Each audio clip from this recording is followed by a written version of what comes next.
Naren life style and catering followers అందరూ బాగుండాలని ఈ రోజు మా ఊర్లో శివరాత్రి సందర్భంగా జరుగుతున్న అన్న సంతర్పణకి అన్నవరం ప్రసాద్ అయితే తయారు చేశాను. ఇది పక్కా కొలతల్లో ఎలా చేయాలో ఈ వీడియోలో అయితే చూపిస్తాను రండి. ఇది 5 కేజీలు అన్నవరం ప్రసాదం నూక. చాలా మంది కార్న్ఫ్లోర్ నూక వాడేస్తారు. ఇది గోధుమ నూక, అచ్చం గోధుమ నూక అయితే వాడుకోవాలి. నూక వేసిన తర్వాత బాగా ఫ్రై చేసుకోవాలి కలుపుకుంటూ, లేదంటే మాడిపోతూ ఉంటది. ఫ్రై అయిన తర్వాత 1కి 3 చొప్పున అయితే వాటర్ వేసుకోవాలి.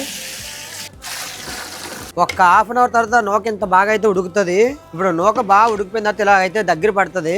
ఇప్పుడు 5 కేజీలకి 7 కేజీలు నల్ల బెల్లం, 3 కేజీలు పంచదార అయితే వేసుకోవాలి. అంటే 1కి 2 చొప్పున. ఇప్పుడు బెల్లం బాగా కరిగిపోయిన తర్వాత చెప్పాను కదా 3 కేజీల షుగర్ అయితే వేసుకోవాలి. వేసుకొని దీన్ని అసలు అలా కలుపుతూనే ఉండాలి, లేదంటే అడిగేస్తుంటది.